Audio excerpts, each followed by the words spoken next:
إن الحمد لله نحمده ونستعينه ونستغفره ونعوذ بالله من شرور أنفسنا ومن سيئات أعمالنا من يهد الله فلا مضل له ومن يضلل فلا هادي له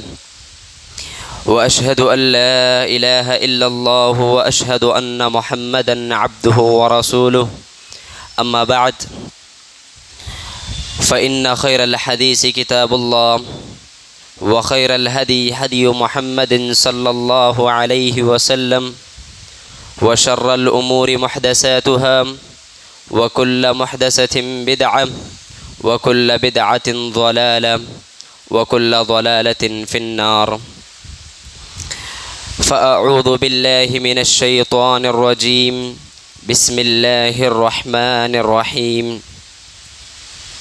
يا أيها الذين آمنوا اتقوا الله حق تقاته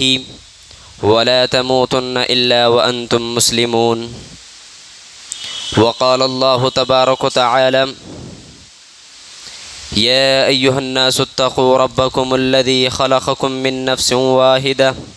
وخلق منها زوجها وبث منهما رجالا كثيرا ونساء واتقوا الله الذي تساءلون به والأرحام إن الله كان عليكم رقيبا. وقال الله تبارك وتعالى: يا أيها الذين آمنوا اتقوا الله وقولوا قولا سديدا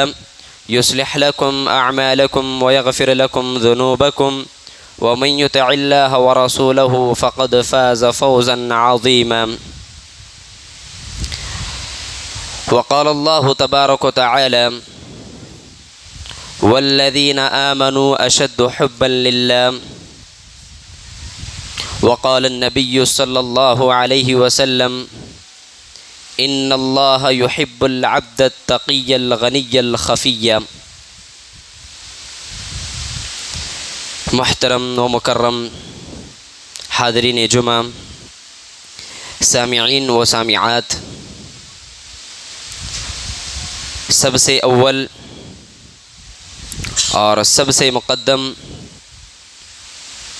ہم اس وحدہ لا شریک کے لیے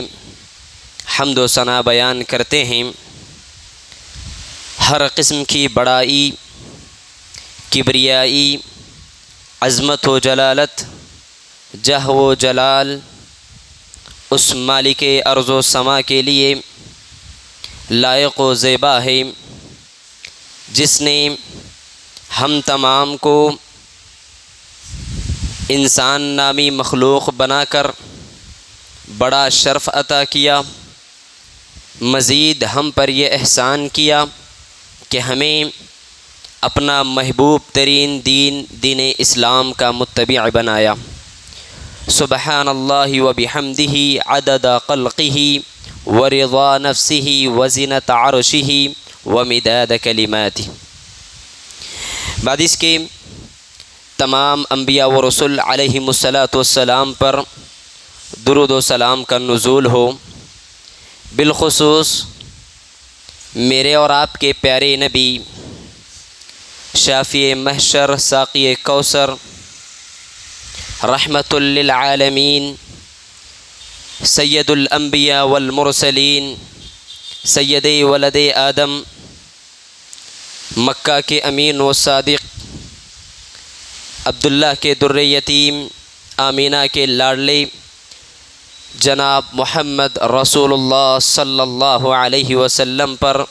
لاکھوں کروڑوں درود و سلام کا نزول ہو۔ اللہم صلی وبارک علی محمد۔ حاضرین گرامی، میں آپ لوگوں کے روبرو جس موضوع کی وضاحت کرنا چاہتا ہوں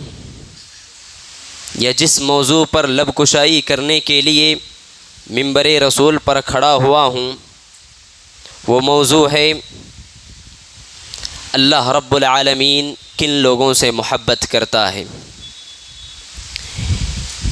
یقیناً یہ کوئی چھوٹی بات نہیں ہے رب العالمین کی محبت کا مل جانا یا رب العالمین کا ہم سے محبت کرنا، یہ کوئی معمولی اور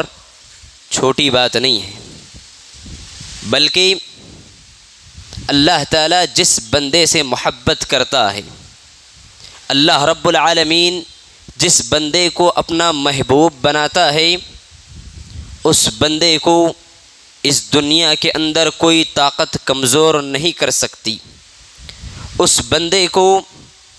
کوئی چیز جھنجھوڑ نہیں سکتی۔ وہ بندہ رب العالمین کے رحمت سے کبھی مایوس نہیں ہوتا، اور رب العالمین جس بندے کو محبت کرتا ہے یا جس بندے کو اپنا محبوب بنا لیتا ہے تو یقین جانیے ایسا بندہ اس دنیا کے اندر سب سے بڑا خوش نصیب کہلاتا ہے۔ لیکن سوال یہ ہے، میں آپ سے سوال کرتا ہوں، میں اگر آپ سے پوچھوں کہ اس دنیا کا سب سے بڑا خوش نصیب انسان کون ہے، سب سے بڑی خوش بختی کس کے حق میں ہے، میرے اور آپ کا جواب، ہمارا جواب یہی ہوگا کہ اس دنیا کا سب سے بڑا خوش نصیب انسان وہ ہے جسے اس دنیا میں مال و دولت کی فراوانی میسر ہو، جسے اس دنیا میں اربوں خربوں کی ملکیت حاصل ہو، جسے اس دنیا میں زمین و جائیداد کی ملکیت حاصل ہو۔ ایسا شخص ہماری اور آپ کی نظروں میں خوش بخت ہو سکتا ہے، خوش نصیب ہو سکتا ہے، لیکن میرے بھائیوں حقیقتاً یہ بات درست نہیں ہے۔ در حقیقت وہ انسان خوش نصیب نہیں ہے جسے مال و دولت مل جائے، جسے دنیا کی آسائشیں مل جائیں، بلکہ خوش نصیب تو وہ انسان ہیں جسے رب العالمین کی محبت مل جائے۔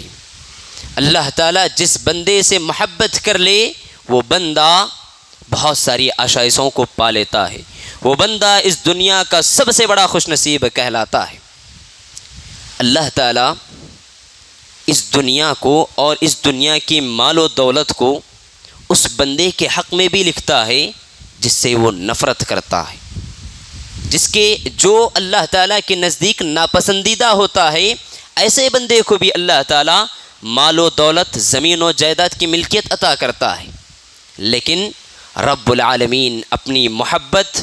ہر کس و ناکس کو نہیں نوازتا، اپنی محبت سے ہر ایک کو مالا مال نہیں کرتا، بلکہ یہ مخصوص لوگوں کے لیے خاص ہوتی ہے۔ اللہ تعالیٰ کی یہ محبت پانا ہے تو میرے بھائیوں ہمیں اس دنیا میں رہ کر کچھ اعمال کرنے کی ضرورت ہے۔ ان اعمال کے ذریعے میں اور آپ اللہ تعالیٰ کی محبت کو پا سکتے ہیں۔ لیکن افسوس یہ ہے کہ ہمارے مسلمان بھائی جو اپنے آپ کو مومن کہتے ہیں، اپنے آپ کو رب العالمین پر ایمان لانے والا کہتے ہیں، ایسے لوگوں کو اللہ تعالیٰ کی محبت مفت میں چاہیے، اللہ رب العالمین کی محبت انہیں مفت میں چاہیے۔ ایسے کیسے ممکن ہو سکتا ہے کہ کوئی بندہ فسق و فجور کے کام کرے، گناہوں میں ملوث رہے، ہر وقت ہر ٹائم صرف گناہ کے اعمال کرتا رہے اور وہ بندہ چاہے کہ مجھے اللہ کی محبت مل جائے؟ تو یہ ہرگز ممکن نہیں ہے، یہ ہرگز ممکن نہیں ہے، بلکہ ہمیں اللہ کی محبت پانے کے لیے، رب العالمین کی محبت کے مستحق ہونے کے لیے سب سے پہلے مجھ کو اور آپ کو یہ کرنا ہے کہ ہم اپنی جائیداد، اپنے آل اولاد سے بڑھ کر، اپنی محبوب ترین چیز سے کہیں زیادہ رب العالمین کی محبت کو اپنے دلوں کے اندر بسانے کی ضرورت، تبھی جا کر میں اور آپ اللہ رب العالمین کی محبت کے مستحق بن سکتے ہیں۔ اللہ تعالیٰ قرآن مجید کے اندر کہتا ہے والذین آمنوا اشد حبا للہ، جو لوگ ایمان لائے ہیں نا، جن لوگوں نے ایمان کا دعویٰ کیا ہے، وہ لوگ رب العالمین کی محبت میں بڑے مضبوط ہوتے ہیں، وہ لوگ اللہ تعالیٰ سے بے انتہا محبت کرتے ہیں، اور جو بندہ اللہ تعالیٰ سے محبت کرتا ہے ایسے بندے سے بھی اللہ تعالیٰ محبت کرتا ہے، بلکہ رب العالمین ہی محبت نہیں کرتا، اس بندے سے رب العالمین محبت کرتا ہے تو ساتھ ہی ساتھ انس تو دور کی بات ہے، یہ انسانوں کی بات کی بات ہے، اس سے محبت کرنے والے ایک نورانی مخلوق جسے میں اور آپ فرشتوں کے نام سے جانتے ہیں، یہ مخلوق بھی اس بندے سے محبت کرتی۔ یہ سب سے بڑا اعزاز کہ اللہ کی محبت مل جائے اور ملائکہ کی محبت مل جائے، اور وہ بندہ اس دنیا کے اندر رہ کر تمام لوگوں کے درمیان محبوب کہلاتا ہے۔ لہذا میرے بھائیوں، ہمیں اللہ تعالیٰ کی محبت پانے کے لیے جن اعمال کو کرنا ہے یا جن اعمال کو انجام دینا ہے، ان میں سب سے پہلا عمل کیا ہے؟ سب سے پہلا عمل یہ ہے کہ ہم ایمان و عمل کو، ایمان لائے ہیں تو عمل صالح بھی اس کے ساتھ انجام دیں، کیونکہ ایمان و عمل صالح یہ دونوں چیزیں لازم و ملزوم ہیں۔ ایمان کے بغیر آپ کا کوئی عمل قابل قبول نہیں ہوتا، اور اگر آپ کے پاس ایمان نہ ہو تو پھر آپ کا عمل بھی قبول نہیں ہوتا، اگرچہ کہ آپ اس دنیا میں رہ کر مسکینوں کی ہمدردی کر رہے ہیں، غریبوں کا درد بانٹ رہے ہیں، اس دنیا میں رہ کر آپ مسجد و مدرسے بنوا رہے ہیں، لیکن آپ کے پاس ایمان نہیں ہے تو میرے بھائیوں یہ ساری چیزیں بیکار ہو جائیں گی۔ یہ ساری چیزیں آپ کو دنیا کے حد تک فائدہ دیں گی، لیکن ایمان کے ساتھ عمل صالح کریں گے تو یہ بات آپ یاد رکھو کہ وہ بندہ اس دنیا میں بھی کامیاب ہوگا، آخرت کی زندگی میں بھی کامیاب ہوگا، مزید یہ کہ اللہ تعالیٰ کی محبت اسے مل جائے گی۔ اللہ رب العالمین قرآن مجید کے اندر بے شمار مقامات پر، ایک نہیں انگنت مقامات پر آپ قرآن مجید کا مطالعہ کریں گے، آپ قرآن مجید کے ورق کی گردانی کریں گے تو آپ کو معلوم ہوگا، آپ کو اندازہ ہوگا کہ رب العالمین نے جہاں جہاں پر ایمان کا تذکرہ کیا ہے اور مومنوں کو مخاطب کیا ہے، اس کے فوری بعد عمل صالح کی تلقین کی ہے۔ اللہ رب العالمین کی اس قرآن مجید کے اندر والذین آمنوا وعملوا الصالحات والے الفاظ آپ کو بیشتر مل جائیں گے، بلکہ وہ مسئلہ رب کی خوشنودی کا ہو، جنت کی ٹکٹ حاصل کرنے کا ہو یا جہنم سے آزادی کا ہو، میدان محشر کے اندر پریشانیوں سے دوچار ہیں، اس پریشانی سے نجات پانے کا مسئلہ کیوں نہ ہو، اور اللہ کے نبی صلی اللہ علیہ وسلم کے مبارک ہاتھوں سے حوض کوثر کی سیرابی کا مسئلہ ہو، یا اس کے علاوہ اللہ کے نبی صلی اللہ علیہ وسلم کی معیت مل جائے جنت کے اندر، آپ صلی اللہ علیہ وسلم کا ساتھ مل جائے جنت کے اندر، اس چیز کو اگر ہم حاصل کرنا چاہتے ہیں میرے بھائیوں، ان تمام چیزوں کے لیے ایمان کے ساتھ عمل صالح کرنا بے حد ضروری ہے، بے حد ضروری ہے۔ بغیر عمل کے ہمیں یہ ساری چیزیں نہیں مل سکتی، بغیر اعمال کے مجھ کو اور آپ کو یہ چیزیں حاصل نہیں ہو سکتی۔ اللہ رب العالمین کی محبت اور ان ساری چیزوں کو اگر آپ پانا چاہتے ہیں، ان ساری چیزوں کو آپ حاصل کرنا چاہتے ہیں تو میرے بھائیوں مجھ کو اور آپ کو نیک اعمال کرنے کی ضرورت ہے۔ رب العالمین قرآن مجید کے اندر کہتا ہے، قرآن مجید کے اندر اللہ تعالیٰ نے ایک بات بتلائی ہے جس میں اللہ تعالیٰ یہ بات بیان کر رہا ہے، اس آیت کے اندر اللہ تعالیٰ اس کا اعلان کر رہا ہے کہ جو بندے ایمان لائے اور عمل صالح کیے ہیں انہیں رحمان کی محبت مل جائے گی۔ اللہ تعالیٰ قرآن مجید کے اندر کہتا ہے والذین آمنوا وعملوا الصالحات سیجعل لهم الرحمن ودا، کہ جو لوگ ایمان لائے اور عمل صالح کیے ہیں ایسے لوگوں کو اللہ تعالیٰ محبوب بناتا ہے اپنے نزدیک، ایسے لوگوں کی محبت کو اپنے لیے بھی لازم کرتا ہے، اور اس کے علاوہ جو دوسرے لوگ ہیں، جو غیر ہیں، جو پہچانتے نہیں، جو آپ کو جانتے نہیں، ایسے لوگوں کے نزدیک بھی آپ محبوب کہلاتے ہیں، ایسے لوگوں کے نزدیک بھی آپ پسندیدہ کہلاتے ہیں۔ یہ عمل کی ضرورت ہے، یہ عمل کا مجھ کو اور آپ کو فائدہ حاصل ہوتا ہے۔ لہذا میرے بھائیوں، اللہ تعالیٰ نے قرآن مجید کے اندر جہاں جہاں ایمان کا تذکرہ کیا ہے اس کے فوری بعد عمل صالح کی تلقین کی ہے۔ لہذا ہم اپنے آپ کو مومن کہتے ہیں، ہم اپنے آپ کو ایمان والا کہتے ہیں، تو ہم پر ضروری ہے کہ اس ایمان کے ساتھ عمل صالح کو انجام دیں۔ اس ایمان کے ساتھ میں اور آپ عمل صالح کی انجام دہی بے حد ضروری ہے، کیونکہ اس ایمان کے ساتھ اگر آپ کے پاس عمل صالح نہ ہو، عمل صالح نہ ہو، گرچہ کہ آپ اس دنیا کے اندر بڑے مالدار انسان کہلاتے، گرچہ کہ آپ اس دنیا کے اندر بڑے حسب و نسب والے ہوں، یا آپ کا مرتبہ سب سے اونچا، آپ کی پوسٹ سب سے اونچی ہے، یہ بات آپ یاد رکھیں، اگر آپ کا عمل آپ کو آخرت کے دن نیچے کرتا ہے تو آپ کا یہ حسب و نسب، آپ کی جائیداد، آپ کی مال و دولت یا آپ کا رتبہ اس دن کچھ کام آنے والا نہیں ہے۔ اللہ کے نبی صلی اللہ علیہ وسلم نے اس کی واضح طور پر دو ٹوک الفاظ میں تردید کرتے ہوئے کہتے ہیں وَمَن بَطَّأَ بِهِ عَمَلُهُ لَمْ يُسْرِعْ بِهِ نَسَبُهُ، کہ جس بندے کو اس کا عمل اسے نیچے کر دے، جس بندے کو اس کا عمل اسے نیچے کر دے تو اس کا حسب و نسب اسے آگے نہیں بڑھا سکتا، اس کی پوسٹ یا اس کا رتبہ اسے آگے نہیں بڑھا سکتا۔ تو لہذا اس حدیث سے یہ بات معلوم ہوتی ہے کہ ہمیں آخرت کے دن کامیاب ہونا ہے اور رب العالمین کی محبت کو پانا ہے تو عمل صالح اس دنیا میں بے حد ضروری ہے۔ ہم اپنی زندگی سے اس چیز کو جوڑے رکھیں، تبھی جا کر میں اور آپ اللہ تعالیٰ کی محبت کو پا سکتے ہیں، رب العالمین کی محبت کو میں اور آپ حاصل کر سکتے ہیں۔ یہ پہلی چیز ہو گئی۔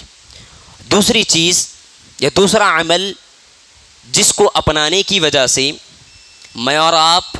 اللہ رب العالمین کے محبت کے مستحق بن سکتے ہیں، وہ کیا ہے؟ وہ ہے تقوی اختیار کرنا۔ تقوی کو اپنانا چاہیے، متقی بننا چاہیے۔ اس دنیا میں رہ کر ہم نے ایمان کا دعویٰ کیا لیکن ہمارے پاس تقوی نہیں ہے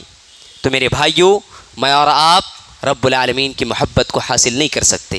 ہمیں اللہ کی محبت کو پانا ہے، رب العالمین کی محبت کو ہم چاہتے ہیں، ہم یہ چاہتے ہیں کہ اللہ ہم سے محبت کرے، ہم یہ چاہتے ہیں کہ رب العالمین ہمیں اس دنیا کے اندر اپنا محبوب بندہ بنا کر رکھے۔ تو میرے بھائیوں، مجھ کو اور آپ کو ضروری ہے کہ ہم تقوی کو اختیار کریں، کیونکہ اللہ رب العالمین نے قرآن مجید کے اندر متقیوں سے محبت کرنے کا اعلان بار بار کیا ہے۔ متقیوں کو اللہ تعالیٰ بے انتہا پسند کرتا ہے۔ اللہ تعالیٰ قرآن مجید کے اندر ایک آیت میں کہتا ہے ان اللہ یحب المتقین، کہ یقیناً اللہ تعالیٰ متقیوں سے محبت کرتا۔ جو متقی ہوتے ہیں، جو پرہیزگار ہوتے ہیں، ایسے بندوں سے اللہ تعالیٰ محبت کرتا ہے۔ میں آپ کو بتاؤں گا آگے کہ متقی کسے کہتے ہیں۔ اس کے علاوہ اللہ رب العالمین نے ایک اور آیت کریمہ کے اندر متقیوں سے محبت کرنے کا اعلان کیا، کہا بلا من اوفى بعهده واتقى فإن الله يحب المتقین، کیوں نہیں جو لوگ اپنے عہد کو مکمل کرتے ہیں، اپنے عہد کو پورا کرتے ہیں اور تقوی اختیار کرتے ہیں، یقیناً اللہ تعالیٰ ایسے بندوں سے محبت کرتا ہے۔ اور تو اور اللہ کے نبی صلی اللہ علیہ وسلم نے بھی اپنی حدیث میں بیان کیا ان اللہ یحب العبد التقی الغنی الخفی، کہ یقیناً اللہ تعالیٰ ایسے بندے سے محبت کرتا ہے جو اپنے دامن میں تقوی کو اپنائے رکھتا ہے، جو اپنے دامن کے اندر تقوی کو اپنائے رکھتا ہے، ایسے بندے کو اللہ تعالیٰ خوب پسند کرتا ہے، اور ایسا بندہ اللہ تعالیٰ کی محبت اور رب العالمین کے نزدیک محبوب ترین کہلاتا ہے۔ لیکن سوال یہ ہے تقوی کسے کہتے ہیں؟ تقوی کا مطلب یہ ہے کہ پرہیزگاری اپنانا، گناہوں سے بچ جانا، اپنے آپ کو نیک اعمال کی طرف لانا، یہ تو عام سا مفہوم ہو گیا۔ لیکن ہمارے اسلاف رحمہم اللہ نے تقوی کا بہترین ڈیفینیشن دیتے ہوئے کہا، حضرت علی بن ابی طالب رضی اللہ عنہ تقوی کے حوالے سے بڑی بہترین بات بیان کرتے ہیں اور تقوی کا بہترین ڈیفینیشن دیتے ہیں، بہترین وضاحت دیتے ہوئے حضرت علی بن ابی طالب رضی اللہ عنہ کہتے ہیں التقوی ہی الخوف من الجلیل والعمل بالتنزیل والقناعة بالقلیل والاستعداد لیوم الرحیل۔ حضرت علی بن ابی طالب رضی اللہ عنہ نے کہا تقوی ہی الخوف من الجلیل، تقوی اس چیز کا نام ہے کہ بندہ اللہ رب العالمین سے ڈرے، رب العالمین کا خوف اپنے اندر رکھے۔ اس دنیا کے اندر رہتے ہوئے میں اور آپ بہت سارے لوگوں سے ڈرتے ہیں،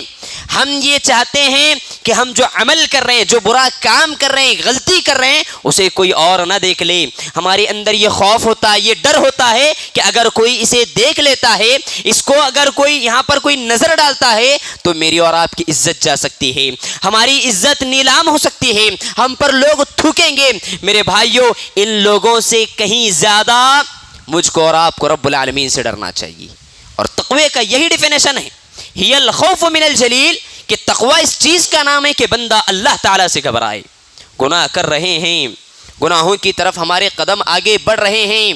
میں اور آپ غلطی کی طرف جا رہے ہیں، ایسے میں مجھ کو اور آپ کو رب کا خوف آنا چاہیے، اس دل کے اندر اللہ تعالیٰ کا ڈر ہونا چاہیے کہ اللہ ہمیں دیکھ رہا ہے۔ رب العالمین نے اس گناہ سے ہمیں محفوظ رکھنے کی تعلیم دی، محفوظ رہنے کی تعلیم دی ہے۔ ہمارا یہ حق نہیں کہ ہم اللہ تعالیٰ کی نظروں کے سامنے یہ گناہ کر جائیں،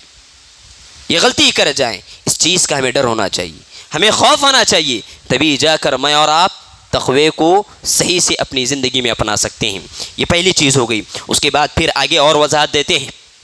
والعمل بالتنزیل، جو کچھ اتارا گیا ہے اس پر عمل کیا جائے۔ اللہ تعالیٰ نے قرآن مجید کے اندر جتنے احکام بتلائے ہیں ان احکامات پر عمل کیا جائے، ان احکامات کو اپنی زندگی میں شامل کر کر اس کی بجاوری کی جائے، تبھی جا کر میں اور آپ حقیقی معنوں میں تقوی کو اختیار کریں گے۔ اس کے بعد پھر آگے کہتے ہیں والقناعۃ بالقلیل۔ قناعت کا کیا معنی ہے؟ سبحان اللہ، علی بن ابی طالب رضی اللہ عنہ تقوی کا ڈیفینیشن دیتے ہوئے یہ چیز شامل کر رہے ہیں، والقناعۃ بالقلیل، جتنا مل چکا ہے، جتنا اللہ نے آپ کو دیا ہے، جو مال اللہ نے آپ کو دیا ہے اس پر قناعت کرو، اس پر آپ لوگ قائم رہو کہ اللہ نے مجھے اتنا دیا، بہت شکر اللہ کا۔ اس چیز کو، ان الفاظ کو اپنی زبان سے ادا کرنے کی ضرورت ہے، اور یہی قناعت کا مطلب ہے کہ جو کچھ آپ کو مل گیا ہے اس پر آپ کو قناعت کرنا ہے، آپ کو صبر کرنا ہے، اس کی حریص نہیں ہونی چاہیے، حریص نہیں ہونا چاہیے ہمیں کہ ہمیں اتنا ہی مال ملا، کہ ہم ہی اللہ کو ملے تھے کہ ہمیں اتنا ہی مال دے دیا، غیروں کو اللہ نے اتنا مال دیا، غیروں کو اللہ تعالیٰ نے مالدار بنایا، غیروں کو بڑی بڑی زمینیں اور جائیداد سے میسر کیا ہے۔ یہ ساری چیزیں میرے بھائیوں تقوی کے برخلاف۔ تقوی اس چیز کا نام ہے کہ والقناعۃ بالقلیل، کہ آپ کو اللہ نے جتنا بھی دیا ہے، جو بھی چیز آپ کو ملی ہے اس پر آپ کو قناعت کرنا چاہیے، اس پر آپ کو صبر کرنا چاہیے، قناعت کرنا چاہیے، مزید یہ کہ اللہ تعالیٰ کا شکر و احسان کرنا چاہیے۔ یہی تقوی کا ڈیفینیشن ہے۔ اس کے بعد پھر آگے کہتے ہیں والاستعداد لیوم الرحیل، کل قیامت کا دن جو قائم ہونے والا ہے اس کے لیے اس دنیا میں تیاری کرنا ہے۔ قیامت کے دن کامیاب ہونے کے لیے رب العالمین کے دربار میں ہمارے جو اعمال نامہ پیش کیا جائے گا، اس اعمال نامے کے اندر ہمارے سب سے زیادہ نیکیاں ہوں، اس چیز کی مجھ کو اور آپ کو اس دنیا میں تیاری کرنا ہے۔ اس دنیا میں رہ کر جتنے اعمال اللہ نے بتلائے ہیں، اب یہ بات جانتے ہیں کہ اللہ تعالیٰ نے ہمیں کیوں پیدا کی، اللہ رب العالمین نے ہم انسانوں کو کیوں بنایا؟ کیا رب العالمین کی عبادت کے لیے فرشتے کافی نہیں تھے؟ بالکل کافی تھے، لیکن اللہ تعالیٰ نے انسان کو ایک شرف بخشا اور اسے بنا کر اس دنیا میں اختیار دے دیا کہ تم نیک اعمال کی طرف آ سکتے ہو یا پھر تم بد کی طرف جا سکتے ہو، یہ تمہارا اختیار ہے۔ اور اللہ تعالیٰ نے اس چیز کے لیے نیک اعمال کی طرف بلانے، اپنی وحدانیت کی طرف بلانے کے لیے انبیاء و رسول علیہم السلام کا نزول بھی فرمایا۔ وہ لوگ، ان لوگوں کو بھی اللہ تعالیٰ نے مبعوث کرتا رہا اور وہ لوگ میری اور آپ کی رہنمائی کرتے رہے۔ لہذا اللہ تعالیٰ نے وما خلقت الجن والانس الا لیعبدون کہہ کر عبادت کا مقصد بتایا ہمارے پیدا کرنے کا۔ لہذا اس چیز کو مد نظر رکھتے ہوئے والاستعداد لیوم الرحیل کے تحت ہمیں کل قیامت کے دن جو اعمال نامہ ہمارا پیش کیا جانے والا ہے، اس اعمال نامے میں زیادہ سے زیادہ رب العالمین کو خوش کرنے والے اعمال ہو، رب العالمین کے نزدیک میں اور آپ محبوب بندے بننے والے وہ اعمال لے کر جانے کی مجھ کو اور آپ کو کوشش کرنا ہے۔ لہذا اس دنیا کے اندر رہتے ہوئے کل قیامت کے دن کی تیاری کرنا ہے۔ تو یہ تقوی کا ڈیفینیشن علی بن ابی طالب رضی اللہ عنہ نے دیا۔ اس کے علاوہ عبداللہ بن مسعود رضی اللہ عنہ نے بھی ایک بہترین ڈیفینیشن دیتے ہوئے کہا، بڑی بہترین وضاحت دیتے ہوئے تقوی کی، انہوں نے بھی کچھ اس طرح فرمایا، ان یطاع فلا یعصى، تقوی اس چیز کا نام ہے کہ بندہ اللہ تعالیٰ کی عبادت کرے، اللہ تعالیٰ کی اطاعت کرے، رب العالمین کی وہ فرما برداری کرے، فلا یعصى، نافرمانی نہ کرے، یہی تقویٰ۔ اور اس کے بعد انہوں نے کہا وَأَن يُذْكَرَ فَلَا يُنْسَى، رب العالمین کو یاد رکھا جائے، رب العالمین کو ہر وقت یاد کیا جائے، اسے بھولا نہ جائے۔ وہ ہمارا خالق ہے، ہمیں اس چیز کا احساس ہونا چاہیے اور ہم اللہ تعالیٰ کو بار بار یاد کرنے کی کوشش کریں۔ فلا ينسى، زمین کی چکر میں، مال کی چکر میں، دنیا کی محبت میں یا دنیا کی آسائشوں کے پیچھے پڑ کر اللہ تعالیٰ کو بھولنا نہیں ہے، رب العالمین کو ہر وقت یاد کرنا ہے، ہر وقت رب العالمین کو اپنے دلوں میں، اپنے دماغوں میں سب سے اعلیٰ رکھنا ہے۔ فلا ينسى، بھولنا نہیں، اسے بھلانا نہیں۔ اس کے بعد انہوں نے اور ایک بات کہی وَأَن يُشْكَرَ فَلَا يُكْفَرْ،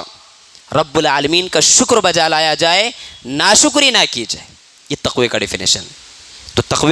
تقوی کا عام مفہوم یہاں پر بتایا گیا ہے کہ تقوی اس چیز کا نام ہے کہ بندہ اس دنیا میں رہ کر جتنے نیک اعمال ہیں ان اعمال کو کرتا جائے، اور جو اللہ کے نبی صلی اللہ علیہ وسلم نے تعلیمات دی ہیں ان تعلیمات پر عمل کیا جائے، اور جن تعلیمات سے اللہ کے نبی کریم صلی اللہ علیہ وسلم نے یا جن برائیوں سے اللہ کے نبی صلی اللہ علیہ وسلم نے مجھ کو اور آپ کو روکا ہے، ان برائیوں سے رکتے ہوئے اپنے آپ کو رب العالمین کے قریب کرنے کی کوشش کریں، تبھی جا کر ہم متقی کہلائیں گے، مومن کہلائیں گے اور رب العالمین کی محبت کے مستحق ہوں گے۔ اللہ تعالی ہم سے محبت کرے گا، لہذا اس چیز کو اپنی زندگی میں ایڈ کرنے، اپنی زندگی میں شامل کرنے کی ضرورت ہے۔ یہ دوسری چیز ہو گئی۔ تیسری چیز کیا ہے؟ تیسری چیز ہے اطاعت رسول، اللہ کے نبی صلی اللہ علیہ وسلم کی اطاعت کرنا، جس کے ذریعے سے میں اور آپ اللہ رب العالمین کی محبت کے مستحق بنتے ہیں۔ اللہ تعالی ہم سے محبت کرتا ہے اگر ہم اللہ کے نبی صلی اللہ علیہ وسلم کی اطاعت کرتے ہیں۔ آپ کو یہ بات معلوم ہونی چاہیے کہ اطاعت الرسول کے بغیر کوئی مسلمان حقیقی طور پر مسلمان کہلانے کے لائق نہیں ہے۔ اطاعت الرسول کے بغیر آپ کا کوئی عمل رب العالمین کے دربار میں قبول نہیں ہو سکتا۔ اطاعت رسول کے بغیر آپ اس دنیا میں اور آخرت کی زندگی میں کامیاب نہیں ہو سکتے۔ آپ کو اگر کامیاب ہونا ہے دنیا میں اور آخرت کی زندگی میں بھی سرفراز ہونا ہے تو میرے بھائیو، رب العالمین نے اللہ کے نبی صلی اللہ علیہ وسلم کی اطاعت کرنے کی تعلیم دی ہے، اور اس اطاعت سے اللہ تعالیٰ خود بیان کر رہا ہے کہ میں ایسے بندے سے محبت کرتا ہوں۔ قرآن مجید اٹھا کر دیکھیے، اللہ رب العالمین قرآن مجید میں کہا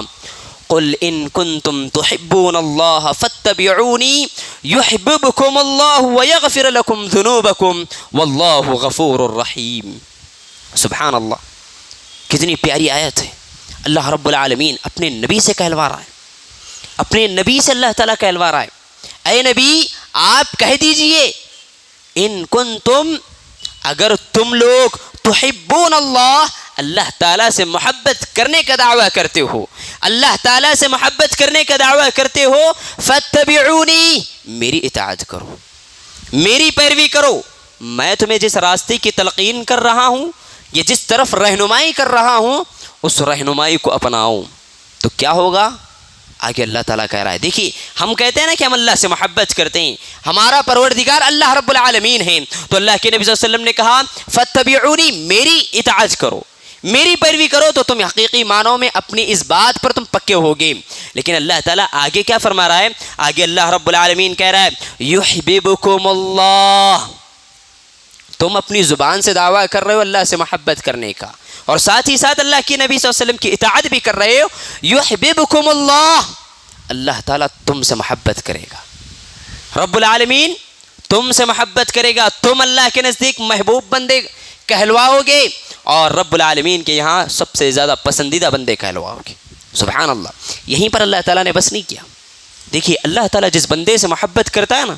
اس بندے کے لیے کتنی ساری آسائشیں رکھتا ہے، کس قدر اس پر مہربان ہوتا ہے، وہ اس آیت کے اندر وہ چیز جھلک رہی ہے۔ اللہ رب العالمین نے یحببکم اللہ کہہ کر بس نہیں کیا، اس کے بعد کہا وَيَغْفِرُ لَكُمْ ذُنُوبَكُمْ، اللہ تعالیٰ تم سے محبت بھی کرے گا، تمہیں اپنا محبوب بھی بنائے گا، مزید یہ کہ اللہ تعالیٰ تمہارے گناہوں کو بخش دے گا۔ تم نے جو غلطیاں کی ہیں، تم نے جو خطائیں کی ہیں، ان خطاؤں کو، ان گناہوں کو اللہ تعالیٰ بخش دے گا۔ سبحان اللہ۔ اس سے بڑا اعزاز کیا ہے؟ ہم سے غلطیاں ہوتی ہیں، بہت سارے لوگ احساس کمتری کا شکار ہوتے ہیں، اپنے آپ کو یہ سمجھتے ہیں کہ ہم سے اتنے گناہ ہو چکے ہیں کہ اب اللہ معاف کرنے والا نہیں ہے، ہم اب دین کی طرف پلٹ نہیں سکتے، ہماری پٹری دوسری لگ چکی ہے، ہم ادھر آ نہیں سکتے۔ ایسا سوچنا بیوقوفی کی علامت ہے، ایسا سوچنا نہیں ہے۔ ہم کتنے بھی گناہ کر لیں، ہم سے کتنے بھی خطا ہو جائیں، اللہ اور اس کے رسول صلی اللہ علیہ وسلم نے جو تعلیمات ہمیں سکھائی ہیں ان تعلیمات پر عمل کرنے کی کوشش کریں، اللہ کے نبی صلی اللہ علیہ وسلم کی اطاعت کرنے کی کوشش کریں۔ نبی صلی اللہ علیہ وسلم نے جن اعمال کو بتلایا ہے ان اعمال کو انجام دیتے رہیں، اور جن اعمال سے روکا ہے ان اعمال کو آپ کر رہے ہیں، لیکن کوشش کریں کہ ان اعمال سے رک جائیں، کوشش کریں، آپ کامیاب بھی ہو جائیں گے، مزید یہ کہ اللہ تعالیٰ کی محبت مل جائے گی، آپ کے جو گناہ ہیں، جو خطائیں ہیں، ان خطاؤں کو بھی اللہ تعالیٰ معاف کر دے گا۔ سبحان اللہ۔ اسی لیے میرے بھائیو، اللہ رب العالمین نے قرآن مجید کے اندر اللہ کے نبی صلی اللہ علیہ وسلم کے حوالے سے یہ بات بیان کی ہے، وَمَا آتَاكُمُ الرَّسُولُ فَخُذُوهُ وَمَا نَهَاكُمْ عَنْهُ فَانْتَهُوا۔ اے لوگو یہ جان لو، یہ بات آپ یاد رکھو، وَمَا آتَاكُمُ الرَّسُولُ فَخُذُوهُ، جو کچھ تمہیں رسول دیں، جو چیزیں تمہیں رسول عطا کر رہے ہیں، دے رہے ہیں، اس چیز کو تم اپنا لو، اس چیز کو تم اپنا لو، اس چیز کو حاصل کر لو، اور جس چیز سے تمہیں روک رہے ہیں، جس چیز سے تمہیں منع کر رہے ہیں، اس چیز سے تم رک جاؤ، وہاں سے آپ ہٹ جاؤ۔ اللہ تعالیٰ اللہ کے نبی صلی اللہ علیہ وسلم کے بارے میں بیان کر رہا ہے۔ لہذا بعض لوگ یہ تصور کرتے ہیں، بعض لوگ یہ سوچتے بھی ہیں کہ اللہ رب العالمین کی اطاعت کرنا ہے۔ آج کل ایک نیا فرقہ نکلا ہے کہ اہل قرآن کے نام سے، اللہ کے نبی صلی اللہ علیہ وسلم کی اطاعت کا کوئی خیال ہی نہیں ہے، اللہ کے نبی صلی اللہ علیہ وسلم کی وضاحت کا کوئی خیال ہی نہیں ہے، محض قرآن سے وہ دین سیکھنا چاہ رہے ہیں، قرآن سے وہ جو اعمال قرآن کے اندر بتائے گئے ان اعمال کو کرنا چاہ رہے ہیں۔ اب بتائیے کہ اللہ تعالیٰ نے قرآن مجید کے اندر بہت سارے مقامات پر نماز کا ذکر کیا ہے، صلاۃ کا ذکر کیا ہے نا، لیکن اللہ تعالیٰ نے قرآن مجید کے اندر اس صلاۃ کا طریقہ نہیں بتلایا، اس نماز کا طریقہ اللہ تعالیٰ نے نہیں بتلایا۔ کون بتلائے ہیں طریقہ؟ نماز پڑھنا کیسے ہے ہمیں؟ اللہ تعالیٰ تو کہہ رہا ہے کہ وَأَقِيمُوا الصَّلَاةَ وَأَقِيمُوا الصَّلَاةَ، کہ نماز کو قائم کرو۔ کیسے قائم کرنا ہے؟ کون بتا رہے ہیں؟ اللہ کے نبی صلی اللہ علیہ وسلم کی تعلیمات، اللہ کے نبی صلی اللہ علیہ وسلم نے اپنی حدیث میں اس کی وضاحت دی ہے۔ تو لہذا قرآن کو سمجھنے اور قرآن پر عمل کرنے کے لیے یہ لازم ہے، یہ ضروری ہے کہ ہم اللہ کے نبی صلی اللہ علیہ وسلم کی اطاعت کریں۔ نبی صلی اللہ علیہ وسلم کی تعلیمات اور ان کے احادیث جو کچھ بیان ہو چکے ہیں ان احادیث کو سمجھیں، اور اللہ رب العالمین کے اس کلام کو سمجھنے میں آسانی ہوگی۔ لہذا اطاعت رسول بے حد ضروری ہے، اطاعت رسول کے بغیر کوئی بندہ کامیاب نہیں ہو سکتا، اطاعت رسول کے بغیر کوئی بندہ اس دنیا میں بھی کامیاب نہیں ہو سکتا اور آخرت کی زندگی میں بھی کامیاب نہیں ہو سکتا، یا پھر اطاعت رسول کے بغیر جتنے اعمال کر رہا ہے وہ اعمال اکارت ہو جائیں گے، بیکار ہو جائیں گے، ان اعمال کا کوئی فائدہ نہیں ہوگا۔ لہذا اطاعت رسول، اللہ کی اطاعت، اللہ سے محبت کرنے کا دعویٰ کرتے ہیں تو اطاعت رسول بے حد ضروری ہے، تبھی جا کر اللہ تعالیٰ کی محبت مل جائے گی، رب العالمین ہم سے محبت کرے گا اور اللہ تعالیٰ کے یہاں میں اور آپ محبوب بندوں میں شمار کیے جائیں گے۔ تو یہ تیسری چیز تھی۔ چوتھا عمل جس سے اللہ رب العالمین خوش ہوتا ہے یا اللہ رب العالمین کی محبت مل جاتی ہے، وہ کیا ہے؟ وہ ہے مصیبتیں، پریشانیوں پر صبر کرنا۔ یہ بات حق ہے اور یقینی ہے کہ اس دنیا کے اندر جتنے بھی انسان آئے ہیں، جتنے بھی لوگ آئے ہیں، ان تمام کو پریشانیوں اور مصیبتوں سے دوچار ہونا ہے۔ کوئی بندہ اس سے محفوظ نہیں ہے، اس سے نہیں بچ سکتا۔ زندگی نام ہی اس چیز کا کہ کبھی مشکلیں آتی ہیں تو کبھی پریشانیاں آتی ہیں۔ لہذا اس دنیا میں اگر آپ کو پریشانیاں آ رہی ہیں، آپ کو مصیبتیں آ رہی ہیں، ایسے میں آپ کو گھبرانا نہیں ہے، ناشکری نہیں کرنا ہے، رب العالمین پر اپنی زبان سے بیکار الفاظ نہیں کہنا ہے، بلکہ صبر کا دامن تھامے رکھنا ہے، صبر کو اپنائے رکھنا ہے۔ مصیبتیں تو موت تک لگی ہوئی ہیں، لیکن مومن کی یہ شان ہے، مومن کی یہ پہچان ہے کہ وہ بندہ، ایک مومن بندہ مصیبتوں میں بھی رب العالمین کے لیے صبر کا پیمانہ اپناتا ہے۔ اللہ کے نبی صلی اللہ علیہ وسلم کی ایک حدیث ہے جس میں اللہ کے نبی صلی اللہ علیہ وسلم نے کہا کہ مومن کا بڑا عجیب معاملہ ہے۔ معاملہ عجیب اس لیے ہے کہ جب کبھی اسے مسرتیں لاحق ہوتی ہیں، خوش نصیبیاں اس کے دامن میں بھر دی جاتی ہیں، وہ بہت ساری آسائشوں سے مالا مال ہوتا ہے، تو ایسے میں ایک مومن بندہ رب العالمین کا شکر ادا کرتا ہے۔ یہ تو میں اور آپ کرتے ہیں، ہمیں بہت سارا مال مل جائے، آسائشیں مل جائیں، مسرتیں حاصل ہو جائیں تو میں اور آپ شکر ادا کرتے ہیں، لیکن میرے بھائیو مومن کا یہ معاملہ یہاں پر بھی ہے، اور جب کبھی اسے پریشانیاں آتی ہیں، مسائل درپیش ہوتے ہیں، مصیبتوں کے اندر گھر جاتا ہے، تو ایسے میں ایک مومن بندے کی یہ شان، مومن بندے کی یہ پہچان ہے کہ وہ مومن بندہ صبر کا دامن تھامے رکھتا ہے، صبر کو اپنائے رکھتا ہے۔ یہ مومن کی شان ہے۔ ہم اپنے آپ کو مومن کہتے ہیں تو ان دونوں صفات کو بیک وقت اپنانا ہے، ان دونوں صفات کو بیک وقت اپنی زندگی کے اندر شامل کرنا ہے، تبھی جا کر میں اور آپ رب العالمین کی محبت کے مستحق ہو سکتے ہیں۔ اور رب العالمین جو صبر کرتے ہیں، جو صابرین ہوتے ہیں، یا اپنی مصیبتیں پریشانیوں کے وقت میں رب العالمین کی ناشکری نہ کرتے ہوئے اس پر صبر کرتے ہیں، تو ایسے بندوں کے بارے میں اللہ تعالیٰ قرآن مجید کے اندر کہتا ہے انما یوفی الصابرون اجرہم بغیر حساب۔ جو لوگ صبر کرتے ہیں ایسے بندوں کو اللہ تعالیٰ بغیر کسی حساب کے اجر عطا کرتا ہے۔ حساب نہیں ہے اس کی کوئی تعداد متعین نہیں ہے کہ اللہ آپ کو 100% اللہ تعالیٰ آپ کو کیا ہے ثواب عطا کرے گا، اللہ آپ کی جھولی کے اندر 100 نیکیاں 200 نیکیاں لکھ دے گا، ایسا نہیں ہے، بلکہ اللہ تعالیٰ کیا کہہ رہا ہے انما یوفی الصابرون اجرہم بغیر حساب۔ اگر تم صبر کر لو گے، اپنی مصیبتوں پر پریشانیوں پر صبر کے دامن کو تھامے رکھو گے، تو یقین جانو بغیر حساب، بغیر کسی حساب کے اللہ تعالیٰ آپ کو اجر عطا کرے، بغیر کسی حساب کے رب العالمین آپ کو اجر عظیم سے نوازے گا۔ لہذا صبر کو اپنانا چاہیے۔ یہی نہیں بلکہ اللہ تعالیٰ نے ایک مقام پر یہ بھی بات بیان کی ہے کہ جو بندے صبر کرتے ہیں ایسے بندوں سے اللہ تعالیٰ محبت کرتا ہے۔ واللہ یحب الصابرین، کہ یقیناً اللہ رب العالمین صابرین سے محبت کرتا ہے، صبر کرنے والوں سے محبت کرتا ہے۔ لیکن یہ بات آپ یاد رکھیں، یہاں پر اس بات کی بھی میں وضاحت دینا چاہوں گا کہ جو مصیبتیں پریشانیاں آتی ہیں یقیناً یہ اللہ کی طرف سے ہوتی ہیں، لیکن ایک اہم کردار ہمارے ذاتی اعمال کا ہوتا ہے۔ ہم پر جو مصیبتیں جو پریشانیاں آتی ہیں ہمارے بد اعمال کی وجہ سے آتی ہیں، ہمارے گناہوں کی وجہ سے آتی ہیں، اور بعض مصیبتیں پریشانیاں آزمائش کے طور پر آتی ہیں۔ اللہ رب العالمین نے مصیبتیں جو ہمارے گناہوں کے سبب آتی ہیں اس کی وضاحت دیتے ہوئے اللہ تعالیٰ نے کہا وَمَا أَصَابَكُم مِّن مُّصِيبَةٍ فَبِمَا كَسَبَتْ أَيْدِيكُمْ۔ اللہ تعالیٰ نے جو تم پر مصیبتیں ڈالی ہیں یا تمہیں جو کچھ مصیبتیں پہنچی ہیں وہ مصیبتیں تمہارے بد اعمال کی وجہ سے، تمہارے اپنے کرتوتوں کی وجہ سے یہ مصیبتیں آئی ہیں۔ لیکن کچھ مصیبتیں کچھ پریشانیاں آزمائش کے طور پر آتی ہیں۔ اب سوال یہ ہے ہم پہچانے کیسا کہ یہ مصیبتیں آزمائش کے طور پر ہیں اور یہ مصیبتیں ہمارے گناہوں کے طور پر ہیں؟ اس کی پہچان کیسے ہوگی؟ اس کی پہچان کے لیے آپ یہ بات یاد رکھیں، جب ہم پر پریشانیاں عائد ہو چکی ہیں، مصیبتیں آئی ہیں، ان مصیبتوں میں ان کٹھن حالات کے وقت میں میں اور آپ اگر اللہ سے دور ہو رہے ہیں، رب العالمین سے کٹ رہے ہیں، اللہ کے دربار میں آ کر ان مصیبتوں سے دوری یا ان مصیبتوں سے نجات کا سوال نہیں کر رہے ہیں، تو یقین جانیے یہ مصیبتیں ہمارے بد اعمال کی وجہ سے ہیں،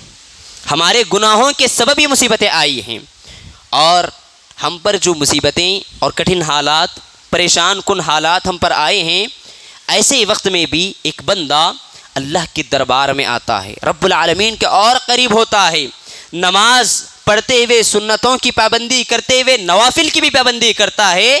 تو ایسا بندہ جس پر مصیبتیں آئی ہیں وہ مصیبتیں اس پر اللہ تعالیٰ نے آزمائش کے طور پر ڈالی، تو یہ اس کی وضاحت ہے۔ لہذا اس چیز کو سمجھیں اور اپنے آپ کو مصیبتیں آنے کے بعد رب العالمین سے دور نہ کریں، اس پر صبر کا پیمانہ اپناتے ہوئے اللہ تعالیٰ کے قریب ہوں اور رب العالمین کے محبت کے مستحق ہونے کی کوشش کریں، کیونکہ اللہ رب العالمین جسے مصیبتیں عطا کرتا ہے اسے اجر بھی بہت خوب عطا کرتا ہے۔ جسے آزمائش کے طور پر اللہ تعالیٰ پریشانیوں میں مبتلا کرتا ہے تو ایسے بندے کو اللہ تعالیٰ اجر بھی بہت خوب عطا کرتا ہے۔ بلکہ اللہ کے نبی صلی اللہ علیہ وسلم نے کہا ان اللہ اذا احب قوم ابتلاهم فمن رضی فلہ الرضا ومن سقط فلہ السخط۔ اللہ کے نبی صلی اللہ علیہ وسلم نے کہتے ہیں، اللہ کے نبی صلی اللہ علیہ وسلم نے کہا کہ یقیناً اللہ تعالیٰ جب کسی بندے سے محبت کرتا ہے یا کسی قوم سے محبت کرتا ہے تو اس قوم کو اللہ تعالیٰ آزمائش میں مبتلا کرتا ہے، اس قوم کو اللہ تعالیٰ پریشان کن حالات کے اندر مبتلا کرتا ہے تاکہ اللہ تعالیٰ اسے اجر عظیم سے نوازے، اسے اللہ تعالیٰ اجر عظیم سے نوازے۔ بلکہ اللہ کے نبی کریم صلی اللہ علیہ وسلم کی ایک اور حدیث میں یہ وضاحت آئی ہے، اللہ کے نبی صلی اللہ علیہ وسلم نے کہا اذا اراد اللہ بعبده الخیر عجل له العقوبة فی الدنیا، کہ اللہ تعالیٰ جس بندے سے خیر چاہتا ہے یا جس بندے کے لیے بھلائی چاہتا ہے، اس کے ساتھ خیر کا معاملہ کرنا چاہتا ہے، تو ایسے بندے کو اللہ تعالیٰ کیا کرتا ہے، اسی دنیا کے اندر آزمائش ڈال دیتا ہے، اسی دنیا کے اندر اس کے گناہوں کی سزا دے دیتا ہے۔ تو لہذا اگر ہم پر مصیبتیں آئی ہیں، پریشانیاں آئی ہیں، تو ہم یہ بات سمجھ لیں، یہ بات جان لیں کہ ہم نے کوئی گناہ کیا تھا، کوئی غلطی کی تھی جس کے سبب اللہ تعالیٰ یہ مصیبتیں، یہ پریشانیاں ڈالا ہے۔ انشاءاللہ اس سے آپ امید یہ لگائیں کہ اللہ تعالیٰ ہمارے گناہوں کو بخش دے گا اور ہم اللہ تعالیٰ کے محبوب بندوں میں شمار کیے جائیں گے۔ بلکہ ایک اور اسی حدیث کے اندر ایک دوسرے ٹکڑے میں اللہ کے وسلم نے اس بات کی بھی وضاحت کی ہے وَإِذَا أَرَادَ اللَّهُ بِعَبْدِهِ الشَّرَّ أَمْسَكَ عَنْهُ بِذَنبِهِ حَتَّى يُوَافِيَ بِهِ يَوْمَ الْقِيَامَةِ۔ اللہ کے نبی صلی اللہ علیہ وسلم کہتے ہیں جس بندے کے ساتھ اللہ تعالیٰ برا ارادہ کرتا ہے، شر کا ارادہ کرتا ہے، تو ایسے بندے کو اس دنیا کے اندر اللہ تعالیٰ خوب ڈھیل عطا کرتا ہے، خوب ڈھیل عطا کرتا ہے، اتنے ڈھیل کے اس پر مصیبتیں پریشانیاں ہی نہیں آتی، اور جب قیامت کا دن ہوتا ہے تو ایسے مضبوطی سے پکڑتا ہے کہ چھوٹنا مشکل ہو جاتا۔ لہذا اس بات کو سمجھیں، اس حدیث کو مد نظر رکھتے ہوئے جب بھی کبھی مصیبتیں آتی ہیں، جب کبھی آپ پر پریشانیاں لاحق ہوتی ہیں، تو ان پریشانیوں پر آپ نروس نہ ہوں، ان پریشانیوں پر آپ نا امید نہ ہوں، بلکہ رب العالمین کے مزید قریب ہوں۔ اللہ تعالیٰ کی آزمائش ہوگی اور اللہ تعالیٰ اس مصیبت کو، اس پریشانی کو آپ سے ٹال دے گا، اور مزید یہ کہ اگلی زندگی میں آپ کے لیے بہت ساری بھلائیں لکھ دے گا۔ لہذا اس چیز کو آپ اپنائیں کہ جب کبھی پریشانیاں مصیبتیں آئیں تو ہمیں صبر کا دامن اپنانا ہے، اور صبر کے ذریعے سے میں اور آپ اللہ تعالیٰ کے محبوب بندے اور رب العالمین کی محبت کے مستحق بن سکتے ہیں۔ اسی طرح سے ایک آخری عمل وہ ہے توبہ و استغفار کرنا۔ اس بات کو آپ بخوبی جانتے ہیں کہ انسان گناہوں کا پتلا ہے، اس سے غلطیاں ہوتی ہیں، اس سے خطائیں ہوتی ہیں، یہ کوئی نئی بات نہیں ہے، بلکہ اللہ کے نبی صلی اللہ علیہ وسلم نے خود اس کی وضاحت کی ہے کل بنی آدم خطاء، کہ ہر بنی آدم خطا کار ہے، اس سے غلطیاں ہوتی ہیں، لیکن میرے بھائیوں خطا کار میں بھی بہترین خطا کار، سبحان اللہ، اللہ کے نبی صلی اللہ علیہ وسلم نے گناہ گار کو بھی بہترین کہا ہے، کل بنی آدم خطاء وخیر الخطائین التوابون۔ سبحان اللہ، اللہ کے نبی کہہ رہے ہیں کہ یقیناً یہ بات حق ہے کہ ہر بنی آدم خطا کار ہے، اس سے غلطیاں ہوتی ہیں، وہ اللہ کی نافرمانی کر جاتا ہے، وہ رب کو ناراض کرنے والے اعمال انجام دے جاتا ہے، لیکن بہترین خطا کار، بہترین گناہ گار کون ہے؟ وہ بندہ جو اپنے گناہوں پر نادم ہوتے ہوئے، اپنی غلطیوں پر شرمندہ ہوتے ہوئے رب کے دربار میں آ کر توبہ کرتا ہے، استغفار کرتا ہے، اس کی معافی مانگتا ہے، تو ایسے بندے سے اللہ تعالیٰ محبت کرتا ہے۔ اس کا اعلان اللہ تعالیٰ نے قرآن مجید کے اندر کیا ان اللہ یحب التوابین ویحب المتطہرین، کہ یقیناً اللہ تعالیٰ توابین سے محبت کرتا ہے، جو اپنے آپ کو توبہ و استغفار کے لیے مصروف کرتے ہیں، ایسے بندوں کو اللہ تعالیٰ اپنا قریبی کرتا ہے، اپنا محبوب بناتا ہے اور اپنے نزدیک محبوب ترین بندوں میں شامل کرتا ہے۔ لہذا ہم سے اگر خطائیں ہوتی ہیں، غلطیاں ہوتی ہیں، تو اس پر میرے بھائیوں نروس اور نا امید نہیں ہونا ہے، بلکہ وہ خطائیں ہم انسانوں کی ایک صفت ہے، انسانوں کا ایک وصف ہے، اس کو آپ یہ نہ سمجھیں کہ ہمیں اللہ تعالیٰ گناہوں کے لیے ہی بنایا ہے، بلکہ اس گناہ سے اپنے آپ کو بچاتے ہوئے، اس گناہ سے اپنے آپ کو روکتے ہوئے اور اس پر شرمندہ ہوتے ہوئے رب کے دربار میں آئیں، رب العالمین کے دربار میں آ کر اس کی معافی مانگیں۔ انشاءاللہ آپ اس گناہ سے بھی پاک ہوں گے، اللہ آپ کے گناہوں کو بھی معاف کر دے گا، مزید یہ کہ آپ اللہ رب العالمین کے محبوب بندوں میں شمار کیے جائیں گے۔ اللہ تعالیٰ آپ سے محبت کرے گا۔ تو یہ کچھ اعمال تھے، اس کے علاوہ بھی بہت سارے اعمال ہیں جن اعمال کو انجام دینے کی وجہ سے اللہ رب العالمین ہم سے محبت کرتا ہے۔ وقت ناکافی ہونے کی وجہ سے چند اعمال جو مجھے مناسب لگے ان اعمال کو میں آپ کے سامنے بتلایا ہوں۔ اللہ تعالیٰ سے میں دعا کرتا ہوں کہ اللہ تعالیٰ بتائے گئے اعمال پر عمل کرتے ہوئے تیری محبت پانے اور تیری محبت کو حاصل کرنے والا بنائیں۔ آمین ثم آمین، وآخر دعوانا ان الحمد للہ رب العالمین۔